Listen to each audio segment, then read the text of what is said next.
I want to start today by looking at your calendar. Not literally, obviously I can't see it, but I want you to just picture it in your mind right now. Right. It is probably a mosaic of color-coded blocks, right? You've got back-to-back meetings, syncs, touch bases, maybe a few desperate slivers of gray time labeled work. Which always get overrun. Always. They always get overrun. You look at that calendar and you feel physically exhausted. But then, and this is a real kick in the teeth, you look at your project roadmap, your big goals for the quarter, and they look, well, stalled. It is the defining professional crisis of our time. I really believe that. You have never been busier. The inputs are just constant, yet you feel like you've never accomplished less. Exactly. And that brings us to the core paradox we're tackling in this deep dive, this uncomfortable reality that busy does not equal productive. Not even close. We treat them as synonyms, but they're actually enemies. Enemies. I like that. Well, it's actually a physics problem if you want to get technical about it. In physics, the definition of work is force times distance. W equals F times D. Okay. And that implies something very specific. You can push against a brick wall with every ounce of energy you have for 8 hours straight. You are exerting massive force. You're exhausted. You're sweating. But if that wall hasn't moved, by the laws of physics, you have done zero work. That's a terrifying analogy. I think a lot of us feel like we're just sweating against the wall. We're tired. Our cortisol is through the roof, but the wall is in the exact same spot it was on Monday. We are. And the typical advice you get is just, pedal faster, get a better to-do list app, wake up at 4 a.m. Squeeze more out of the minutes. Right. It's all about doing more. But today's deep dive is about dismantling that bike entirely. We aren't looking for tips. We're looking to build a new architecture. We're calling it the output-first operating system. I like the sound of that. It sounds cleaner. And to build this system, we're not just looking at one source. We've pulled 3 massive bestsellers that usually get read separately, but we're fusing them. We've got Essentialism by Greg McKeown, Deep Work by Cal Newport, and Atomic Habits by James Clear. And to be clear, this isn't a summary. If you want summaries, there are acts for that. We're acting as strategists here. We are taking the single most aggressive principle from each of those books and locking them together into a mechanism. Because individually, they're great. They're great books, but together, Yeah. they form a complete logic chain to get you out of the busy trap. Okay, so let's unpack this. Before we get to the solution to the system, we have to understand the trap itself. Why does being busy feel so good if it's so ineffective? Because it does feel good in a weird way. It does. It feels like you're vital, like you're in the mix. Yeah. And all 3 of our authors point to a specific friction point here. But I think the best articulation comes from James Clear in Atomic Habits. He draws this brilliant distinction between motion and action. Okay, let's distinguish those. Because in normal conversation, those are synonyms. If I'm in motion, I'm acting right. You'd think so, but in his world, they're opposites. Motion is the planning, the strategizing, the learning. It's setting up that color-coded calendar we talked about. Researching the best gym shoes instead of going to the gym. Exactly that. It feels like progress because you're doing something, but, and this is key, it produces no result. You cannot ship planning. Right. Motion is the prep. Yeah. But isn't some prep necessary? You can't just run into a wall. Of course, some is. But Clear's point is that we hang out in motion permanently because it's safe. That's the friction point. When you're planning, you can't fail, you can't be rejected, you haven't put anything out there for someone to criticize. Ah, I see. So motion is a defense mechanism. It's procrastination dressed up as work. Perfectly put. Action, on the other hand, is the behavior that actually delivers an outcome. It's writing the sentence, it's doing the squat, it's shipping the code. And that's scary. That's where failure is possible. So we stay in motion to soothe our anxiety while telling ourselves we're being productive. That hits hard. It's that feeling of, I'm researching the best way to write the report instead of, actually writing the report. I could research for 3 days and feel busy, but the page is still blank. Precisely. And Cal Newport backs this up in Deep Work with a concept he calls busyness as a proxy for productivity. Which is what? Exactly. He argues that in the modern office, for knowledge workers, we don't have clear indicators of what value looks like day to day. If you're on an assembly line, if you made the widget, the pile gets bigger. Right, it's tangible. But in knowledge work, it's fuzzy. Did that meeting add value? Did that email chain solve anything? Who knows? So in the absence of clear metrics, we turn to visible busyness. We send a lot of emails. We attend every meeting. We reply instantly on Slack with a little thumbs up emoji. Right. We perform productivity. It's a signal to our bosses and to ourselves. Look how busy I am. I must be doing a good job. And then you add Greg McKeown's idea on top of that. Yeah, from essentialism, the undisciplined pursuit of more. That's the knee-jerk yes, right? It's the reactive yes to every request, every invite. And it leads to making, a millimeter of progress in a million directions instead of real progress in one. So the problem isn't laziness, it's that you're addicted to the safety of motion. Okay, so the wall isn't moving. We've diagnosed the illness. It's severe. Let's stop pushing and start building the machine that breaks through it. We're calling this the solve stack. Yeah. How do these 3 books fit together into an engine? Think of it as a mechanical system. 3 specific layers. Layer 1 is essentialism. This is the filter. Its only job is to set the target. You cannot do it all, so you have to eliminate the trivial many for the vital few. So essentialism points the car. It decides the destination. Correct. If you don't have a filter, it doesn't matter how fast the engine is, you're just driving in circles. Layer 2 is deep work. This is the engine. The thing that does the work. It's the thing that does the work. Once you know where you're going, this is how you get there. It's that distraction-free concentration that creates real value. And layer 3. Layer 3 is atomic habits. This is the ignition. You can have a target and a V8 engine, but if you can't turn the key, you go nowhere. This is about automating the behavior so you don't need a ton of willpower just to get started. Filter, engine, ignition. I like that. It's a clean model. Yeah. The models are easy to talk about. Let's break down the actual workflow. We need a rule, a constraint, a hack. Let's start with layer 1, the filter, essentialism.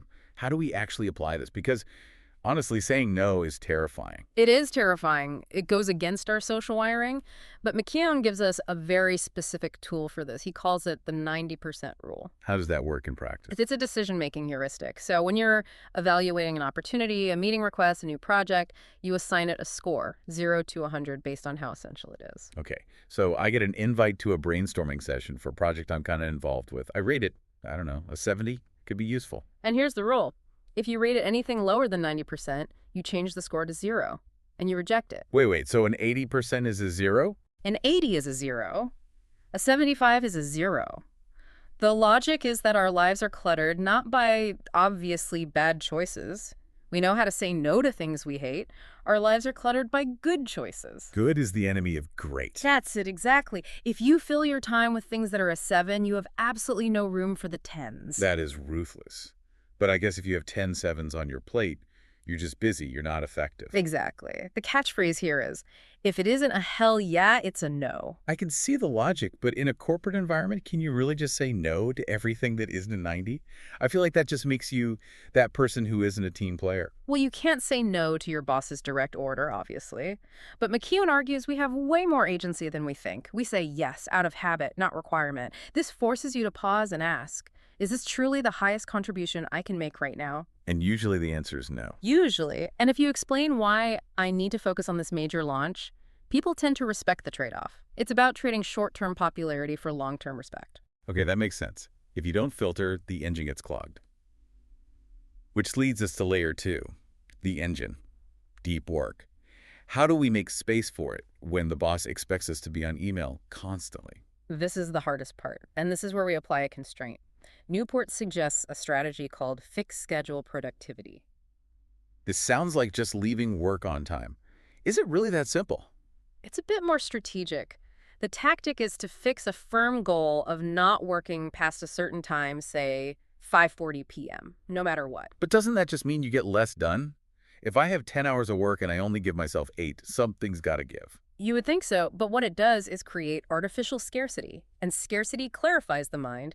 If you know with absolute certainty that the laptop closes at 5:30, you literally cannot afford to waste time in the shallows. You can't spend 2 hours on non-urgent emails. Not if you have a hard stop. It forces you to be ruthless with your prioritization during the day. It's like the day before you go on vacation. Suddenly you're the most productive person on earth. You blast through everything because you have to leave for the airport. That's it. That is the effect we're trying to manufacture every single day. Newport tells a story about a professor, Waditha Nagpal. She was tenure track, which is usually a 60 to 80 hour a week grind. Oh, yeah. She decided she would strictly work 50 hours a week, no evenings, no weekends. In academia, That sounds like career suicide. That's what everyone told her. But she got tenure, and she did it by working fewer hours. Why? Because that scarcity forced her to strip away everything that wasn't deep work. She only did the research and the writing, the stuff that actually moves the needle. So the constraint forces the discipline. The scarcity becomes a secondary filter. Precisely. You stop pretending you have infinite time.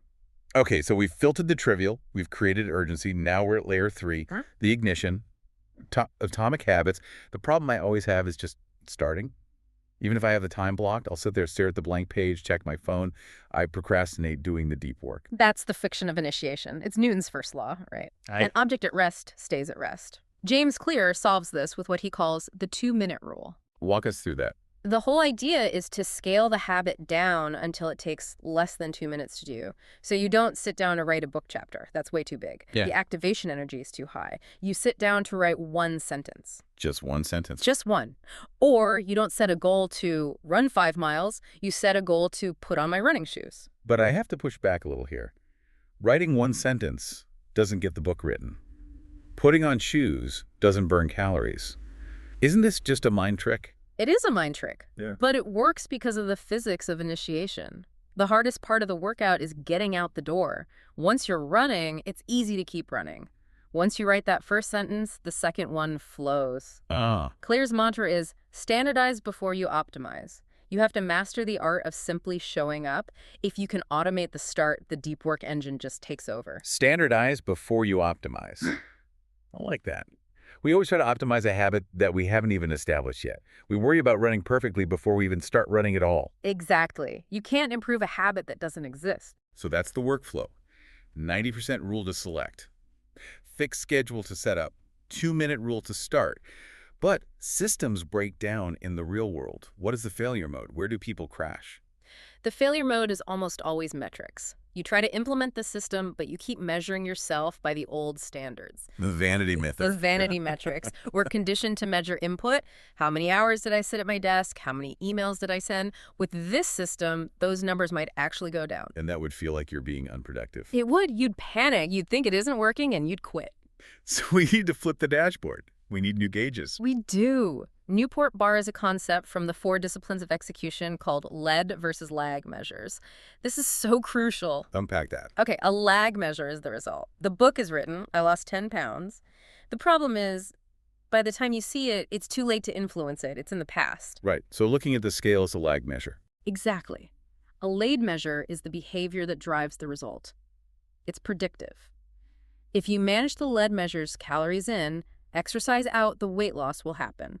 In our context, the only lead measure that matters is deep work hours. Deep work hours. That's the new KPI. That is the only number you care about.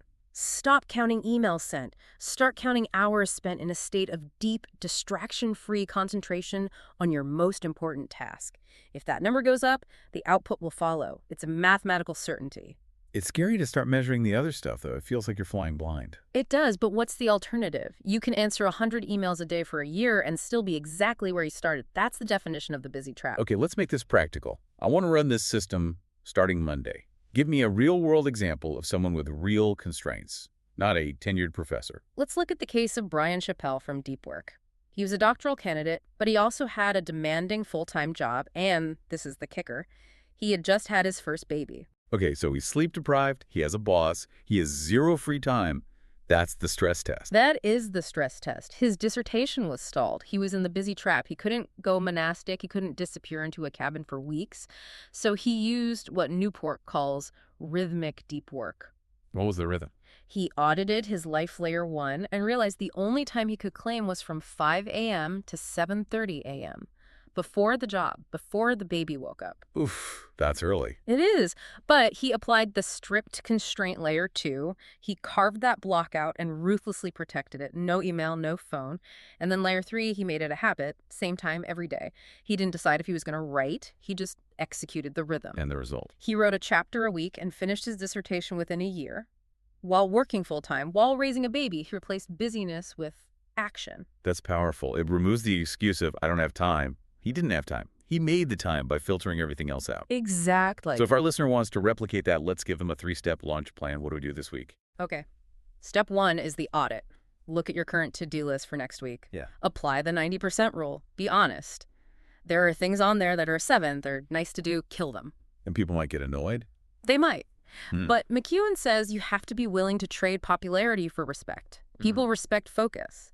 If you say, I can't do this right now because I'm heads down on the big project, people usually get it. Okay. Step 2. Step 2 is block. Schedule 4 hours of deep work for the coming week. Just 4. It's a low bar. Put them on the calendar like they're meetings with the CEO. You wouldn't skip a meeting with the CEO to answer an email, would you? Definitely not. Treat these blocks with that same reverence. And this is important, implement a shutdown ritual. When you are done, be done. Disconnect. You have to recharge the battery. And step 3 is the tracking. Track. You have to see the progress. Both books reference this visual trick, the paperclip strategy. The 2 jars thing. Yeah. 2 jars on your desk. One is full of paper clips, the other is empty. Every time you complete a deep work session, you move one paper clip to the other jar. It sounds so simple, almost childish, but I can see why it works. It works because making progress visible is an immediate reward. The real payoff, the promotion, the finished book, is far in the future. You need a dopamine hit now. Moving that paperclip gives you a tiny sense of, I did it. It's the whole don't break the chain method. So, audit, block, track. That's the output-first operating system. It seems simple, but the discipline required is heavy. It is. But remember, the goal isn't to do more. We are not advocating for burnout. The goal is to replace motion with action, to stop sweating against the wall and start knocking it down. I think the most provocative idea here, and the one that's going to stick with me, is that being busy is actually a form of laziness. It is, and that's the thought I want to leave everyone with. Being busy is often a way to avoid the harder, more painful work of making decisions and doing deep thinking. It is easier to answer emails for 4 hours than it is to stare at a blank page and solve a complex problem for 1 hour. Don't let busyness be your excuse. Exactly, so don't be busy, be effective. Stop being busy. Start shipping. Thanks for diving in with us. See you next time.